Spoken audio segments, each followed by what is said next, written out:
আজ করে নেব পনিরের চটজলদি একটা রেসিপি, যেটা পুজোর যে কোনো একটা দিন সহজেই করে নিতে পারেন।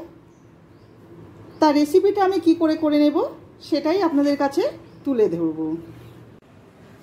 নমস্কার বন্ধুরা, মায়ের মামুনির রান্নাঘরে সবাইকে স্বাগত। আজকে বুধবার, বৃহস্পতিবার সকালে করে নেব। আজকে বুধবার রাতে আমি পনিরটাকে রেডি করে রাখবো, যাতে সকালবেলাতে খুব চটজলদি পনিরটা রেডি করে দেওয়া যায়। তা পনিরটা প্রথমে আমি কেটে টুকরো করে নেব। টুকরোটা আপনারা আপনাদের পছন্দ মতো আকারে করে নেবেন।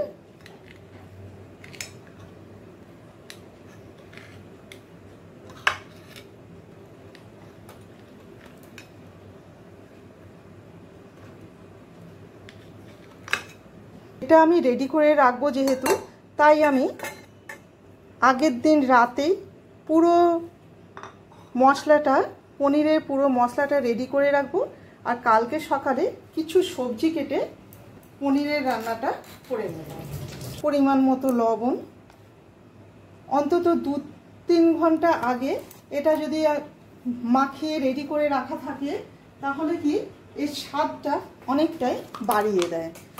দিয়ে দিচ্ছি হলুদ গুঁড়ো, চা চামচের 3 ভাগের 1 ভাগ গরম মশলা গুঁড়ো, 1/2 চামচ জিরে গুঁড়ো, 1/4 চামচ ধনে গুঁড়ো, 1/2 চামচ গোলমরিচের গুঁড়ো। গোলমরিচের গুঁড়োটা আমি একটু বেশি দিলাম, তবে চাইলে আপনারা একটু কম করে দিয়ে কাঁচা লঙ্কার ঝালটাও বাড়িয়ে দিতে পারেন। ঝালটা অবশ্যই আপনারা আপনাদের পছন্দ মতো দেবেন। 1/2 চামচ কাশ্মীরি লাল লঙ্কার গুঁড়ো। এটাতে কোনো রকম ঝাল হবে না, তবে যে কোনো তরকারির কালার খুবই সুন্দর আনে। সামান্য সাদা তেল দিচ্ছি, 1 চামচ, চা চামচের 1 চামচ সাদা তেল দিয়ে দিলাম। 1/2 চামচ আদা রসুন বাটা দিয়ে দিচ্ছি। কর্নফ্লাওয়ার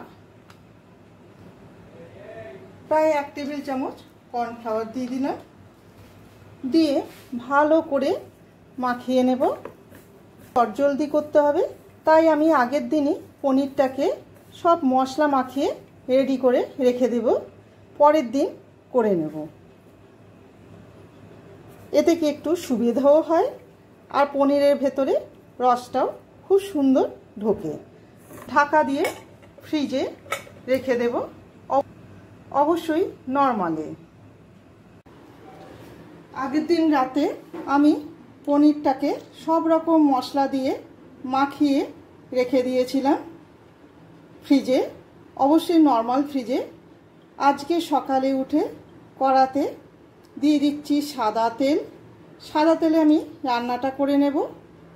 তেলের পরিমাণটা অবশ্যই আপনারা আপনাদের পছন্দ মতো দেবেন। কেটে রেখেছি পেঁয়াজ, ক্যাপসিকাম, টমেটো। আর আমি এই ধরনের পেঁয়াজগুলোকে দিয়েছি। ছোট ছোট যে পেঁয়াজগুলো হয়, খুব মিষ্টি হয়, খেতে ভীষণই ভালো লাগে।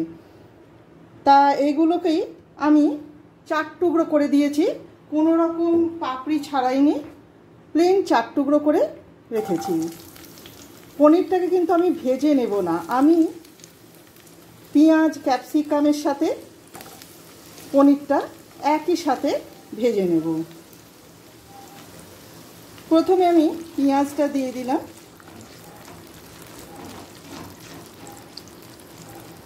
পেঁয়াজটা হালকা লাল করে ভেজে নিচ্ছি। খুব পেঁয়াজটা হালকা লাল করে ভাজা হয়ে গেছে। গ্যাসের ফ্লেমটাকে আমি হাইয়ে রেখে পেঁয়াজটা ভেজে নিলাম। এরপর দিয়ে দিচ্ছি ক্যাপসিকাম আর টমেটো। একই সাথে দিয়ে দিচ্ছি ঝালের জন্য কাঁচা লঙ্কা। ঝালটা আপনারা আপনাদের পছন্দ মতো নেবেন। পেঁয়াজ, ক্যাপসিকাম, টমেটো, কাঁচা লঙ্কা 1 মিনিট হাই ফ্লেমে ভেজে নেব। 1 মিনিট ভাজা হয়ে গেছে। এই সময় দিয়ে দিচ্ছি মশলা মাখানো পনির, যেটা সারা রাত রেস্টে রেখে দিয়েছিলাম ফ্রিজে। এর মধ্যেই সব মশলা রাখা আছে। আদা রসুন বাটাটা আরও একটু দিয়ে দেব একই সাথে, খুব সামান্য দিলাম। হাই ফ্লেমে 30 সেকেন্ড মতো আর লো ফ্লেমে ঢাকা দিয়ে 1.5 থেকে 2 মিনিট ভেজে নেব। গ্যাসের ফ্লেমটাকে লোয়ে করে দিচ্ছি। ঢাকা দিয়ে 2 মিনিট লো ফ্লেমে ভাজা হয়ে গেছে। এখানে ক্যাপসিকাম টমেটোটা একটু নরমও হয়েছে। এবার গ্যাসের ফ্লেমটাকে হাইয়ে করে দিলাম। দিয়ে দেব কাজু বাটা।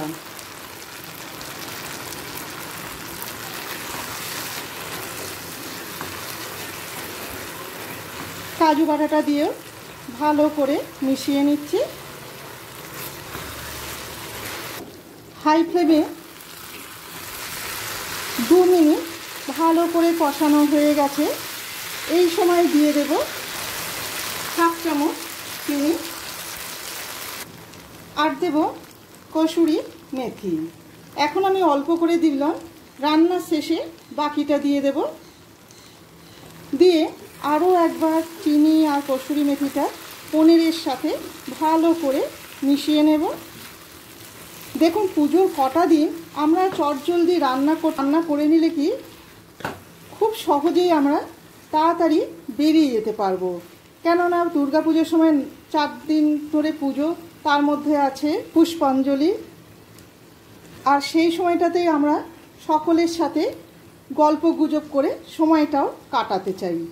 তাই চটজলদি রান্নাটা হয়ে গেলে কি আমাদেরও সুবিধে। কসুরি মেথি থেকে খুব সুন্দর একটা গন্ধ বেরোতে শুরু করে দিয়েছে। এই সময় দিয়ে দিচ্ছি কাজু বাটার জল।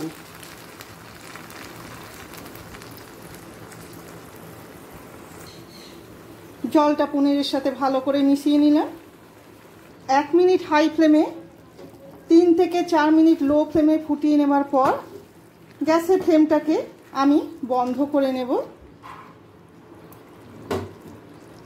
ওপর থেকে দিয়ে দেব সামান্য গরম মশলা গুঁড়ো